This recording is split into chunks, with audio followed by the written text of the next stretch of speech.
दर्शकों, AVP news में आपका स्वागत है। आज मैं आपको एक ऐसे समाज सेवी की तस्वीर दिखाने जा रही हूं जो किसी परिचय के मोहताज नहीं। भारतीय जनता पार्टी के समाज सेवी नेता श्री रुपेश कादियान जी नीलोठी वार्ड नंबर 36 मुंडका विधानसभा में एक मिसाल कायम है। आप देख रहे हैं एवीपी न्यूज। शाहिद वसीम खान के साथ, नई दिल्ली। दर्शकों, एक आपका स्वागत है। मैं आपको सिर्फ तस्वीर दिखा रहा हूँ वार्ड नंबर 36। हमारे साथ मौजूद है भारतीय जनता पार्टी के एक ऐसे समाज सेवी नेता जो किसी परिचय के मोहताज नहीं, जिनकी एक मिसाल कायम है। तो हमारे साथ मौजूद है रुपेश कादियान जी। चलिए हम मिलते हैं रुपेश कादियान से, जिन्होंने भारतीय जनता पार्टी के लिए अपना तन मन धन सब कुछ लगा रखा है। रुपेश कादियान जी, स्वागत आपका में। आप लोगों का बहुत बहुत स्वागत है। आप लोग यहाँ पे आए हैं मेरे वार्ड में, और मैं पूरे वार्ड अपने पूरे वार्ड के वासियों की तरफ से आपका लोगों का बहुत बहुत धन्यवाद देता हूँ कि आप इस वार्ड की सोच के आपने इस तरफ रुख किया। रुपेश कादियान जी, मेरे से लाखों हजारों करोड़ से आपको देख रहे हैं। अगर हम बात करें मंगोलपुरी से लेकर के नागलोई मुंडका तक, आपने पार्टी के लिए इतना काम किया है। जगह जगह पर आपकी होल्डिंग है, रोड पे होल्डिंग, जहां देखो तहां आपने समाज के लिए, भारतीय जनता पार्टी के लिए आपने काम किया है। कैसे संभव हो पाता? बड़ा मुश्किल काम है, बड़ा कठिन काम है। जी, ये बात आपने बिल्कुल सही कही कि जिसके मन में नहीं है तो उसके लिए बड़ा मुश्किल है। लेकिन हम जो हमारी भारतीय जनता पार्टी है, जो हमारे माननीय प्रधानमंत्री श्री नरेंद्र मोदी जी हैं, जो देश के लिए कर रहे हैं, जो समाज के लिए कर रहे हैं, तो उनसे इंस्पायर हो गए। उनकी जो सोच है, उनका जो विजन है, उनसे मेरे को बहुत जो है इस चीज का प्रमोशन मिला। मेरे को मतलब इस चीज के लिए एक प्रोत्साहन मिला है। तो उस चीज को देखते हुए मैंने अपना सब कुछ बीजेपी पार्टी के लिए, समाज के लिए मैं लगा रहा हूँ अभी।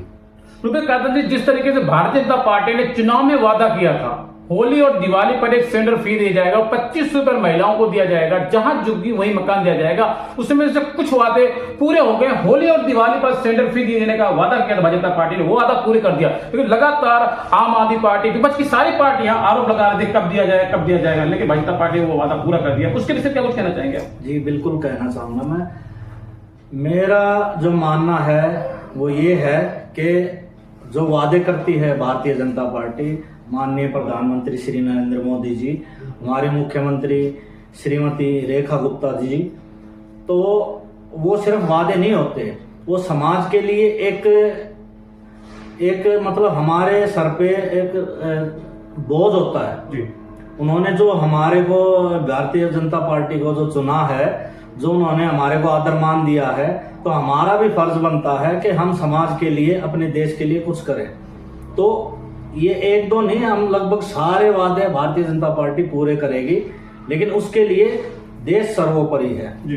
सबसे पहले देश के लिए जो जरूरत है वो पूरी होगी, उसके बाद जो समाज है, जो उसके लिए जरूरी है वो पूरी होगी। और खासकर भारतीय जनता पार्टी गरीबों की पार्टी है। गरीबों के लिए जितना भारतीय जनता पार्टी ने और हमारे माननीय प्रधानमंत्री श्री नरेंद्र मोदी जी ने, हमारी माननीय मुख्यमंत्री श्रीमती रेखा गुप्ता जी ने जो किया है गरीबों के लिए, इतना आज तक इस देश में किसी ने भी नहीं किया है। आप कहीं से भी आप लगा लो, पहले बैंकों में जाते थे, लंबी लंबी लाइनें लगती थी, अकाउंट किसी गरीब आदमी का बिल्कुल नहीं खुलता था। हम जैसे भी जाते थे तो हमारे को भी 2-2 गारंटर देने पड़ते थे, साथ में 11, किसी बैंक की 1000 रुपए थी, किसी की 2000 रुपए थी। और नरेंद्र मोदी जी ने आते ही सबसे पहले यही काम किया कि जो गरीबों का खाता उसमें खुलवाया है 0% से, उसके लिए हम बहुत बहुत धन्यवाद देना चाहेंगे। क्योंकि मजदूर व्यक्ति बैंक में जाने से डरता था, पैसे साथ में रखता था, तब भी उसको दिक्कत होती थी कहीं चोरी ना हो जाए कहीं। उसके लिए प्रधानमंत्री जी ने बहुत ही बड़ा प्लेटफॉर्म दिया है, और भी जो वादे किए हैं सब पूरे किए हैं। और गरीबों की खासकर ये पार्टी है, आप किसी भी योजना को लगा लो जी। रुपेश कादियान जी, इस वक्त मेरे लाखों हजारों करोड़ से आपको देख रहे हैं। अब मैं बात करूंगा दिल्ली की सर्वश्रेष्ठ मुख्यमंत्री रेखा गुप्ता जी। रेखा गुप्ता जी का इंटरव्यू चला हिमाचल पे, वो कह रही आम आदमी पार्टी आपदा पार्टी थी, घोटालेबाज पार्टी थी, झूठी पार्टी थी। क्या वाकई में ये सच था? जी, हम बगैर सबूत के कुछ नहीं बोलेंगे। सच था, ये तो पब्लिक भी जानती है और खुद आम आदमी पार्टी के कार्यकर्ता भी जानते हैं। आप किसी भी चीज में लगा लो, वो सबसे पहले अपने बच्चों की कस्में खा के भाई हम ये नहीं लेंगे, हम वो नहीं लेंगे, लेकिन उन्हें अपनी फैसिलिटी के लिए हर चीज ली, और वो भी गवर्नमेंट के पैसे से, हमारे मेहनत हमारी कमाई के पैसे से। चाहे चलो खुद के लिए भी ना सही, लेकिन अपने परिवार के को भी उन्होंने वही सुख सुविधाएं दी हैं हमारे कर के पैसे से हमारे। जी रुपेश कादन जी, मेरा तो सीधा सवाल है, हमारे चैनल पे जो है एक ऐसे सांसद का इंटरव्यू चल रहा है जो कि परिचय के मोहताज मनोज तिवारी जी, वो कह रहे हैं 2 साल के अंदर दिल्ली की तस्वीर और तकदीर दोनों बदल जाएगी।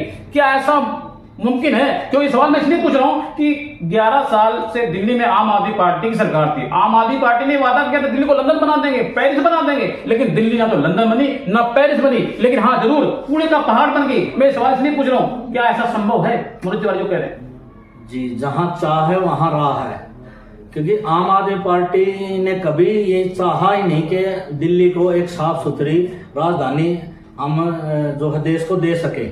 लेकिन भारतीय जनता पार्टी के मन में भी है, उनकी चाह भी है, और उनकी पूरी कोशिश है कि हम दिल्ली को बेहतर से बेहतर सुविधाएं देके इसको एक इंटरनेशनल लेवल पर लेके जाएं, ताकि इसका एक उदाहरण हम दुनिया के सामने पेश कर सके कि ये भारत की राजधानी है और इतनी स्वच्छ और इतनी सुंदर है।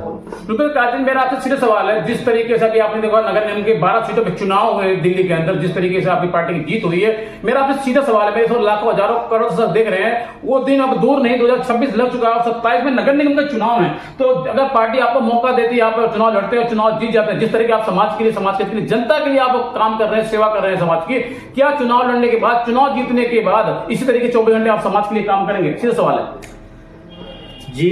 अगर हमारी मुख्य पार्टी, इस दुनिया की सबसे बड़ी पार्टी, हम उसके कार्यकर्ता हैं, इसके लिए हम अपने खुद को बहुत ही सौभाग्यशाली मानते हैं। और अगर ये पार्टी हमारे को मौका देती है तो हम जितना काम अभी ग्राउंड लेवल पर कर रहे हैं उससे भी ज्यादा हमारे जो कंधों पे भार आ जाएगा।